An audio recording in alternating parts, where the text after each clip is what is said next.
My research consists in search for all music written in all the camps open from 33, when Dachau camp was open, to 53, until the death of Stalin. So all music written in concentration, transit, forced labor, prisons turned in camps, ships turned in camps, military camps, so POW camps, Stalag, Oflag, and of course prison of Soviet NKVD and Gulag.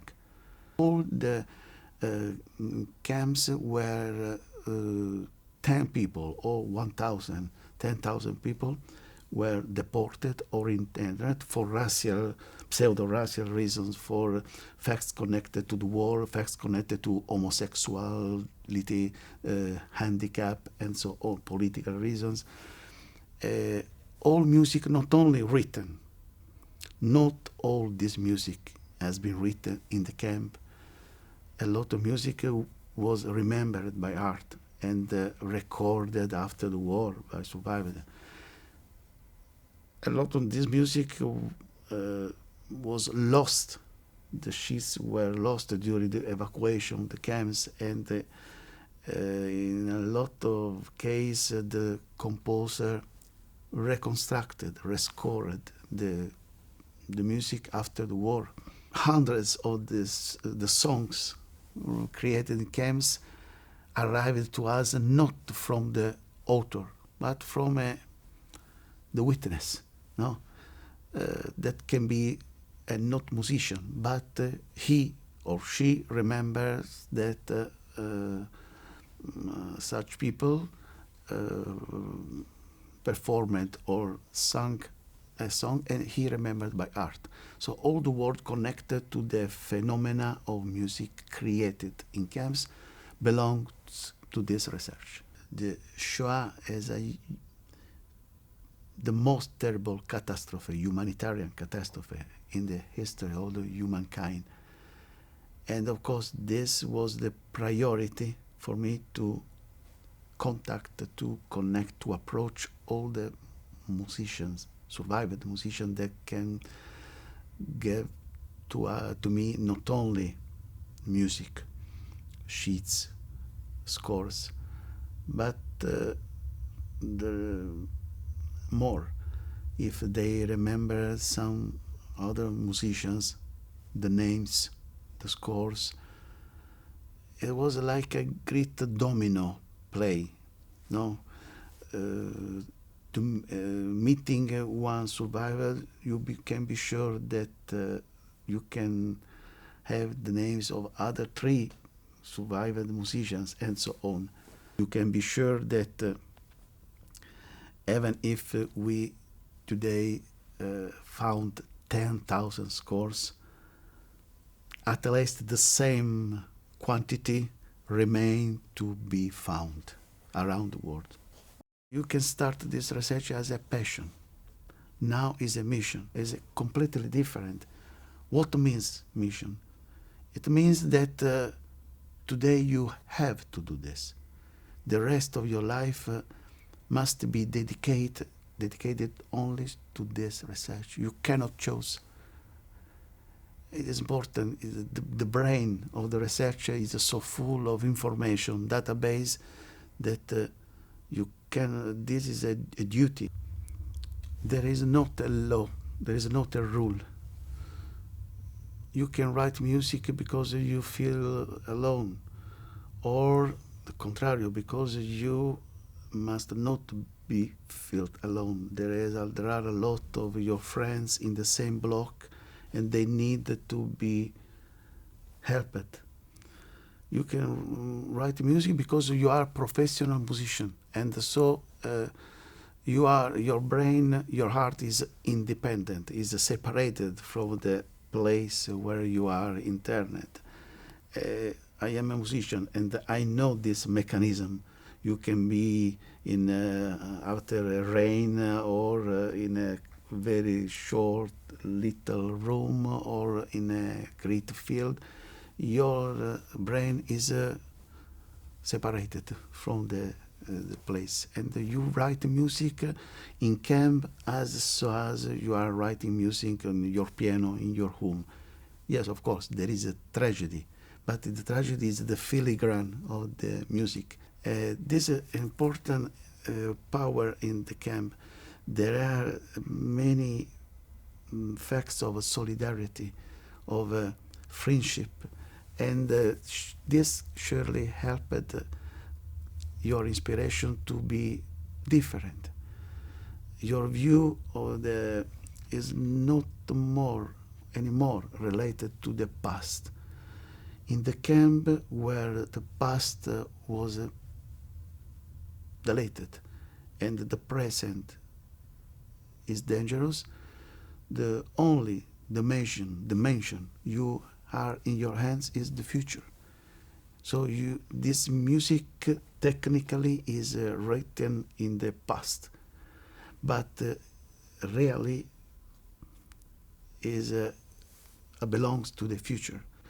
You have to imagine thousands of songs, not only, but thousands of authors of plays where this music were written or created after or reconstructed after the war or emerged by art.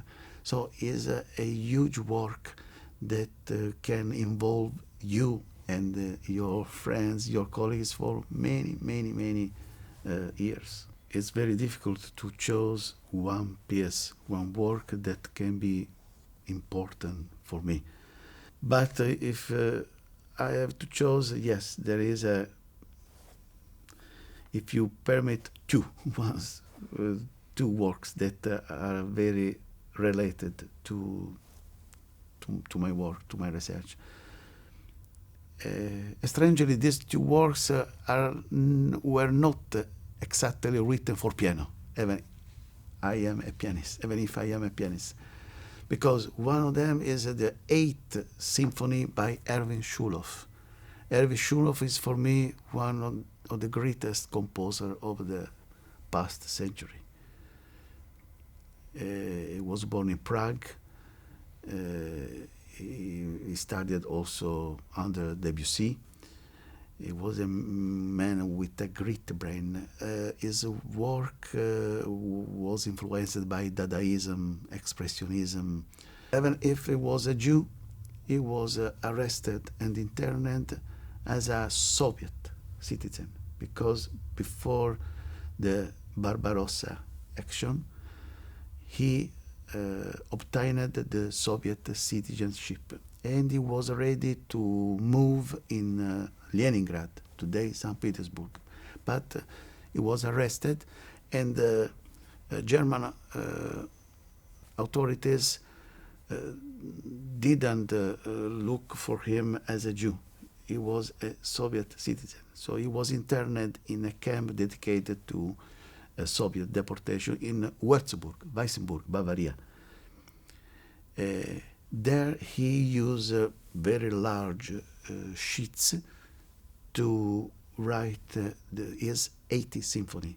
He was lucky because he hid the 7th symphony that he left on piano score, but in the camp he write this great symphony with a communist text he himself wrote in the first movement, but he was worried about the difficulty to write a complete score. So he zipped all the musical items in a piano score with all the spice to be instrumentated later. Alas, he suffered of tuberculosis, and in August 42 he died. He died when the 4th movement was to be closed, but all the last part was missing. When I found this symphony, I studied and recorded, but the work was very difficult. My problem was not to study this work that was not written for piano, but for orchestra. So you imagine in piano lines all the items of orchestras. But the problem was the last part, because the last part was missing. It was a pity. So I decided to complete. But you cannot complete by yourself. Okay, I write mine. No, you have to feel the languages to be connected to the original idea. No, and I completed the symphony, and I closed the symphony. The other work I am in love with this because also I am a great friend of the son of the composer. Rudolf Karel. I am a friend of Ivan, the son of him. We are friends since a lot of time, 30 years. And the nonette, the words means work for 9 instruments. Rudolf Karel was a pupil of Dvořák. He was arrested in Prague because he supported the Czech resistance against Gestapo. Gestapo arrested to him, and he was sent in Pankráč prison in Prague. He was tortured, and he was very ill of dysentery. So he had hundreds of hygienic papers and the charcoal, for diarrhea, and used this charcoal and the hygienic paper, but also block notes, papers from notebooks to write, and in entire opera, 3 acts opera, and the nonette. But it was dangerous to write in your cellar, because as a political prisoner, it was forbidden to write. So he wrote the music during the 2 hours every day. He moved in the infirmary. So in these 2 hours, he wrote all these papers. And after he hid these papers, giving them to the director of the jail, or hiding them in the dirty laundry, that was moved outside the jail. This camouflage was discovered, and at the end of January 45, so he was sent in the small fortress of Theresienstadt. He was very ill, and after 2 months he died. He died during the night 5-6 of March 45 of hypothermia. The nonette is very complicated. It's a very interesting music, but it was written for 9 instruments, and you have 10 fingers. So you have to combine this work with your fingers. But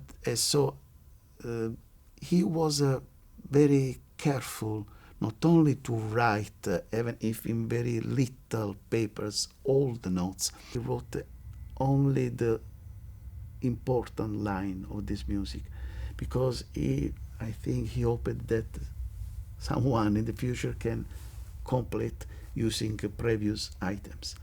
And I did this, and I played and recorded this nonette.